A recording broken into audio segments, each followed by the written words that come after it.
So let's say the human body is a house and the virus or the bacteria that invades you, in this case, COVID, what are you supposed to do? Kick the burglar That's right. out, call the police. The yin enhancing substance that you consume while you're sick, it's the same action as like inviting the burglar in. Hey, why don't you steal all my stuff? Let me close all the windows so you can stay overnight.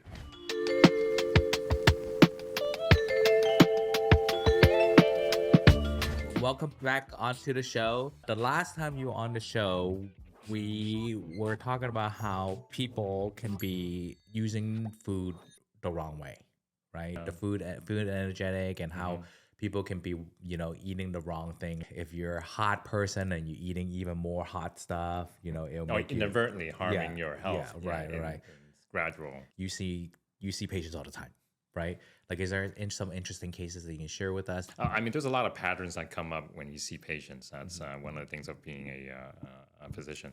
And one thing that is still on our minds a lot these days is we're coming out of the COVID pandemic. Oh yeah, COVID. But there's actually millions of people around the world which got hit with long COVID.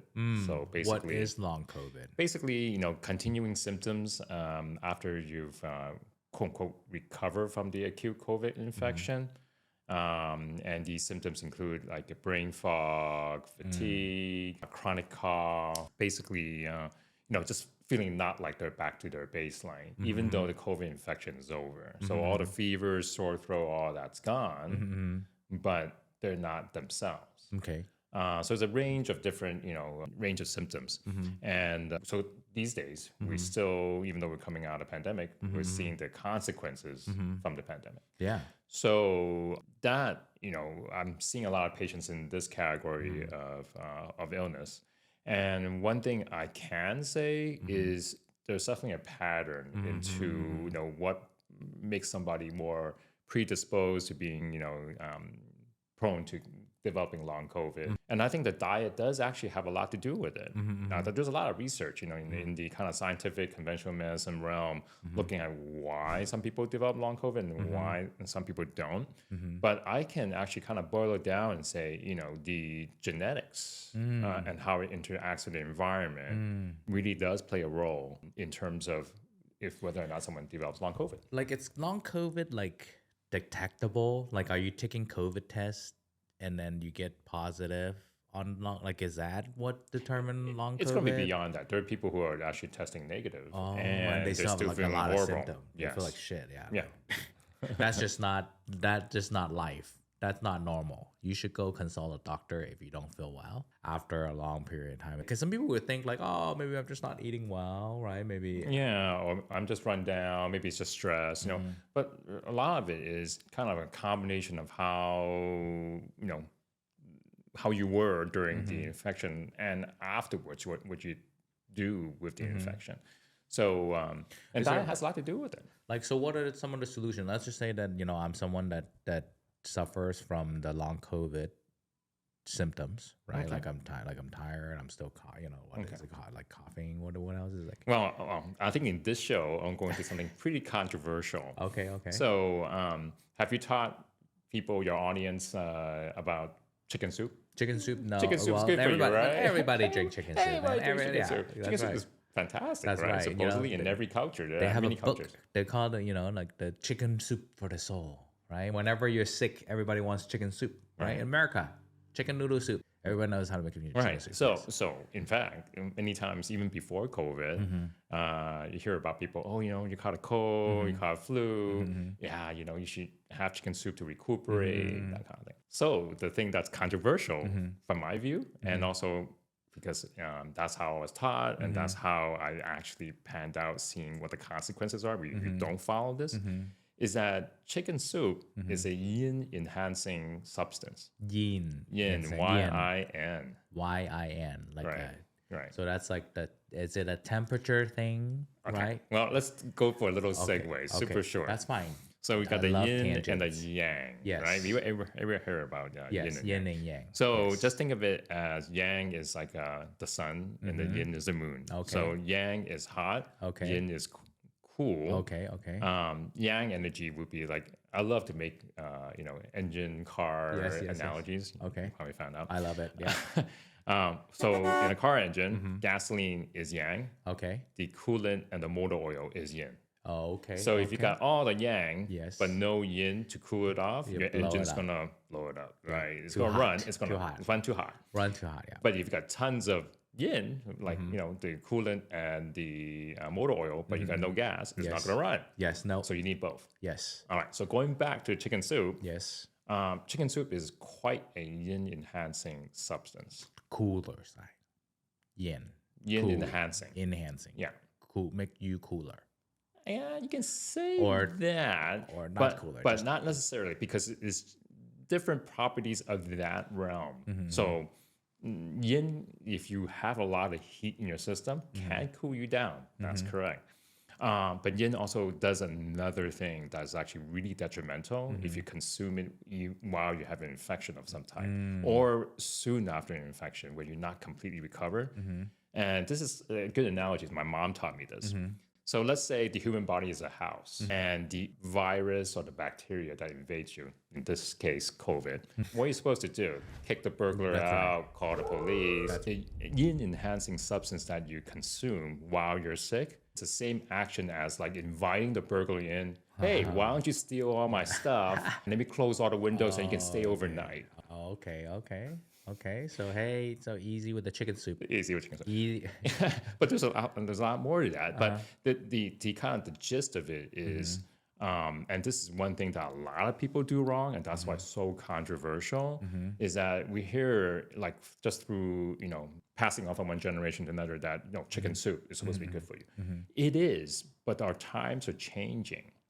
We're no longer kind of like in that era where everyone works on a farm and grows their food, and they're outdoors. We're not sitting under like fluorescent lights or LED lights working on computers. Anyone's thing.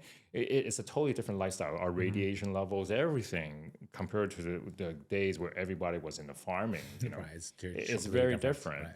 So the food that we consume these days are a lot more contaminated compared to the past. And so yin enhancing substance, whether it was consumed hundreds of years ago or 1,000 years ago, compared to now, still does the same thing, but you're applying it to a different world. So the chicken soup thing, it's passed on through generations, through different cultures that is supposed to be good for you. And it is very nourishing. So let's say you had a surgery and you're recovering from it. Sure, chicken soup, it'll be helpful. Right. But at the same time, because it's a very yin enhancing substance and it's a very popularly used yin enhancing substance, that if you consume it, let's say for example, while you're having COVID or after you have COVID and you're still kind of recovering, thinking that, my grandma said the chicken soup is be great for you. Why don't I make myself some chicken broth, and homemade chicken soups, that kind of thing, all count. So what happens is that when you consume these yins, enhancing substances, you're actually creating a higher possibility for long COVID to occur. Like because you invited the COVID to hang out. To hang out. And have a party. Right. I mean, what's the exact mechanism? I'm pretty sure science was somehow caught up. And that's one thing I've learned over the years, doing both conventional medicine and Chinese medicine, is that there's a lot of theories that in Chinese medicine talked about hundreds and hundreds of years ago. And it's like, hey, where's the scientific proof behind it? But as we actually advance into our technology, we're finally coming up with the science behind it. Right. So now with the chicken soup, for example, are you talking about like don't consume chicken soup, or is it like is there something in the chicken soup that we can do? Any yin enhancing substance, basically. Right. So, because see, this is one really interesting about Chinese medicine and Western medicine. Right. Western medicine, when you go to the doctor, they give you, let's say if you have a sore throat, they give you like antibiotic, they give you something for the symptoms, right? When you go to Chinese medicine, they also give you medicine and they tell you what not to consume. Like they said, if you have a sore throat, you eat hay, right? You're hot, right? You shouldn't eat more fried stuff. Like, the more you eat hay stuff, right?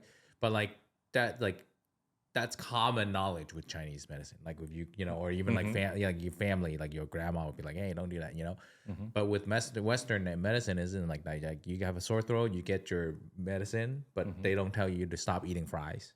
Like they don't tell you to stop drinking a beer. So with this, we don't want to be Debbie Downer with like the Chinese medicine stuff, right? it's like the mom to tell you not to do it. Do stuff all the time. Like your mom, like Brandon's mom's funny. Like if you go to their shop, like his dad is really quiet, like and he's in the office, right? And then but the show is Brandon's mom. She's out there picking medicine, like chopping it up with the clients, and stuff like that, and she's always telling you about like not to eat. Like I've been seeing them for a long time, and I'm a chef, right?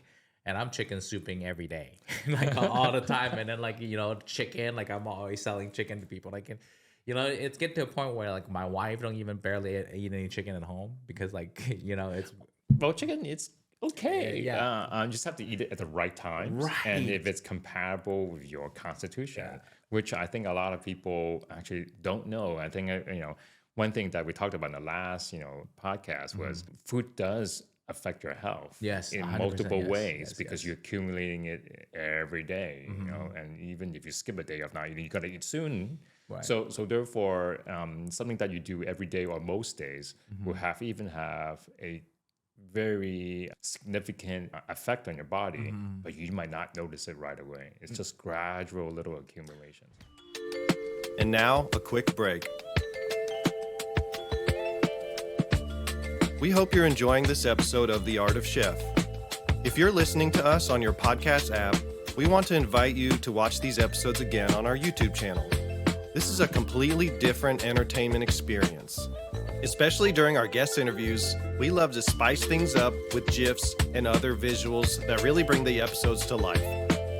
So don't be a stranger. Subscribe to The Art of Chef on YouTube and download episodes wherever you get your podcasts. Okay, so the audience hears they're either foodie or they want success, right? So for these people, the health segment is huge. Like being healthy, longevity of life is really important for my audience, right? And in abundance and in wealth, right? So with what you said with long COVID, with the yin and the chicken soup, right?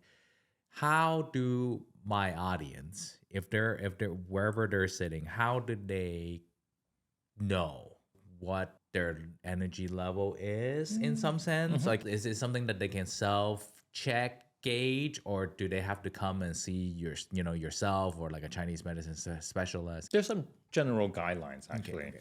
I think the easiest way to tell is number one, it doesn't matter if I think we talked about food and energetics last time. It doesn't matter if you're more towards the hot or the cold realm. It actually doesn't matter. It still applies to you. That if you're sick, be careful about what you consume. Not everything that you consume really doesn't do anything to you other than providing some nutrition. It actually can act upon your body and make an infection that you either have or coming out of have effects that stay longer in your body. So it's definitely not something that a lot of people put any thought about, and that's why also relatively controversial. But it's there, and I see it on all my patients many repeatedly. This pattern comes up. So they consume the wrong thing or do the wrong thing, and what happens is that the infection, COVID or not, would have these prolonged effects that continue months to even years after down the road. So, let's say something somebody can do about to protect their health, so to speak, is sure. when they're having an infection, read about yin enhancing substances. What are yin enhancing substances, and try to stay away from them. Eat a very bland diet, but not so bland that it doesn't have the normal nutrition from a conventional medicine standpoint. But stay away from the yin enhancing substances. I mean, I'm not trying to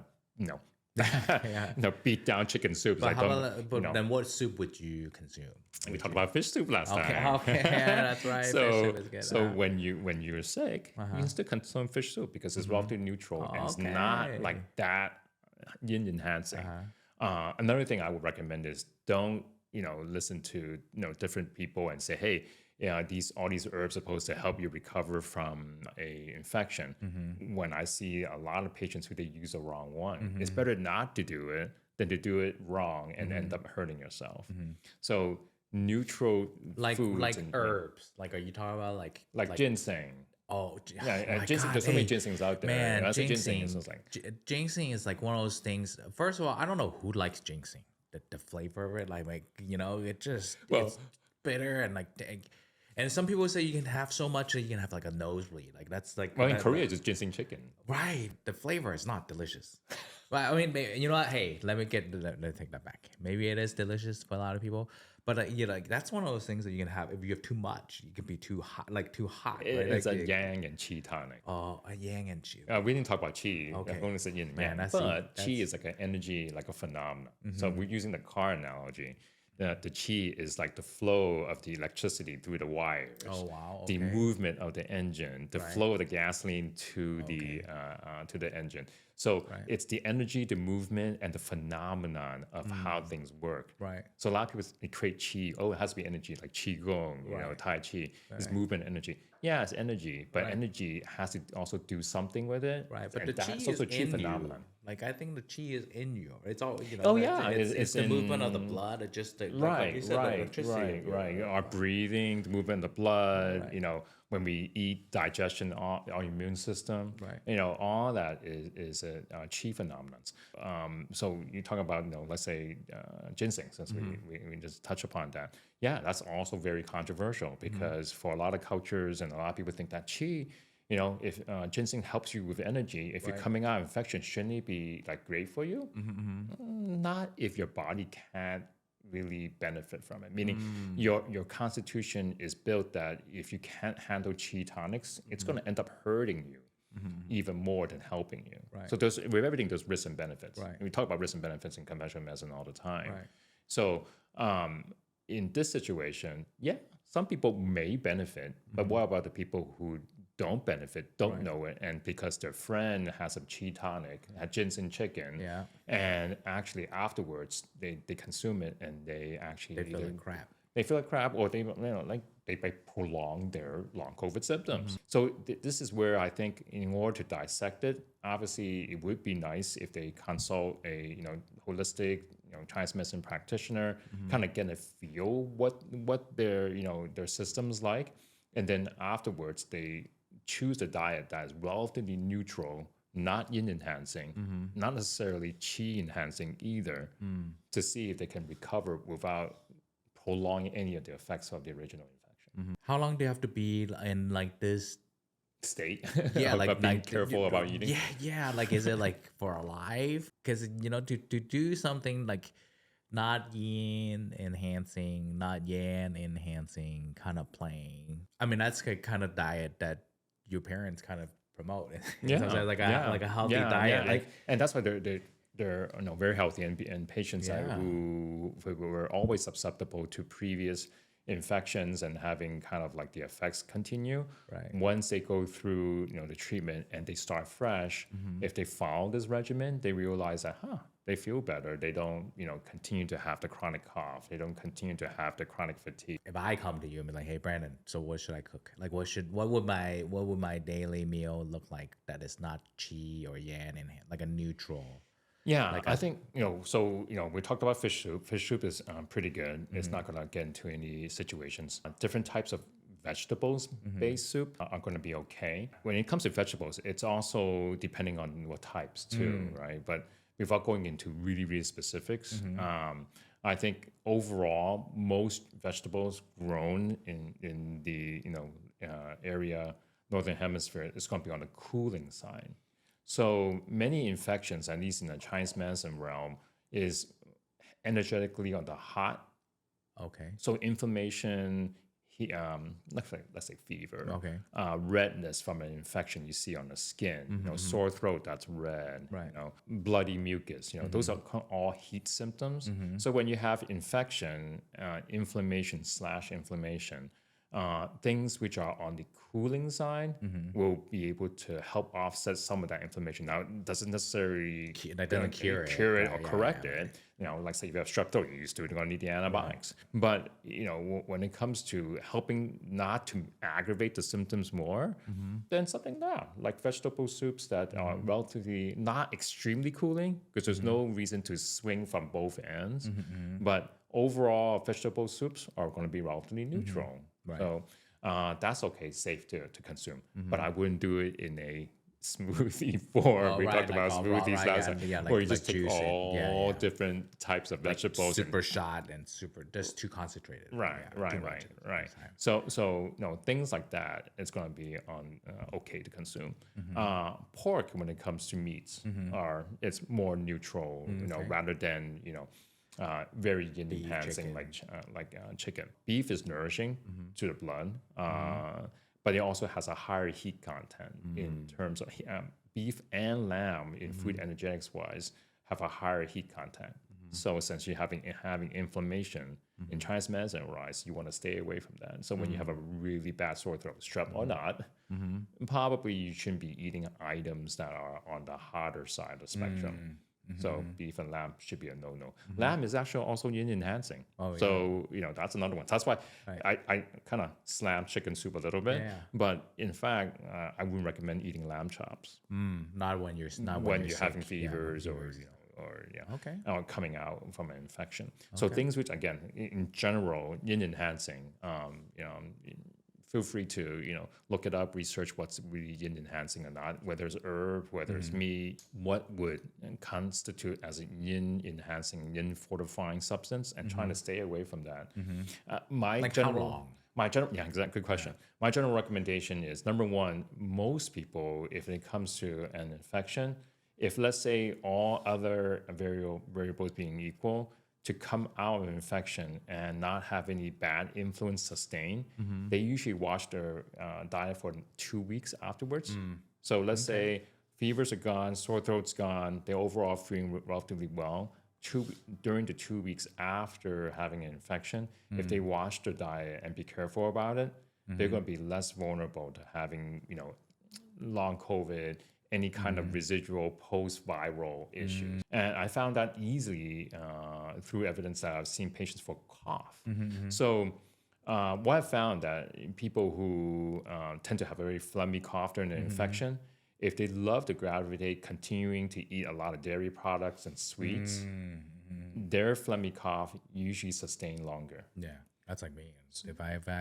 If I have cream in my coffee in the morning, I am like phlegmier than if I have like oat milk. It's because mucus, is going to have those constituents from the foods that you're actually going to make it even more likely you're going to create more phlegm.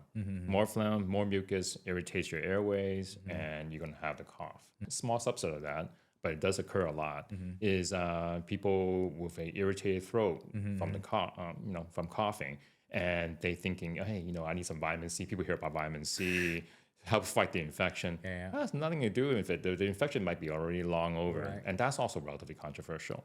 But it wouldn't hurt. Take some vitamin C. It's not gonna hurt you. But what can hurt you is trying to get the vitamin C from oranges. A lot of people, a lot of people associate oranges with vitamin C and think vitamin C is helpful and good for infections. Like, oh, I'm coming out of an infection, so let's consume orange juice or eat oranges or think tangerines, things like kind of citrusy. Right.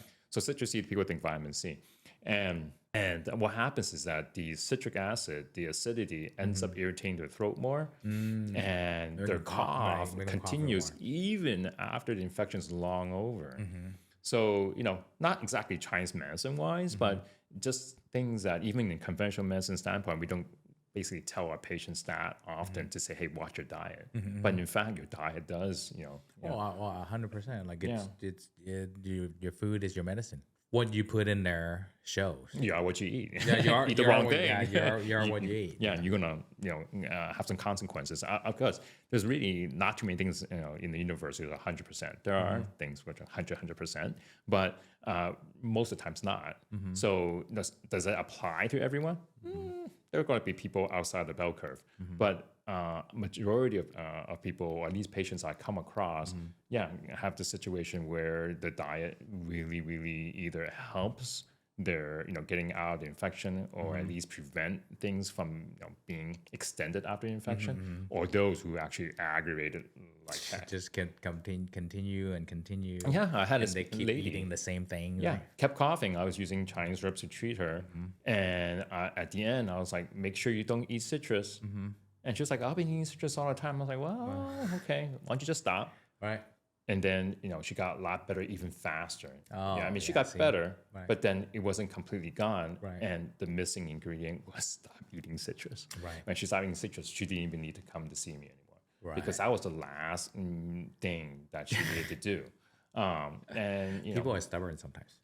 well, I mean, she didn't tell about it until at the end. Right. But yeah, that was what took care of it. So it's a simple like evidence that we see clinically like that. We don't need like a major research study just to prove it. It's pretty simple. So I'm hoping that this kind of information will help your audience out there. Yeah. So if you're out there with like long COVID symptoms, right? If you're coughing, what is it? Tired? If you're just not, you're It's just a not brain yourself, fog, right? You're not 100% like before. Joint pains. Right? Joint pains. Maybe it's something that it's in your diet. Just stay away from these yin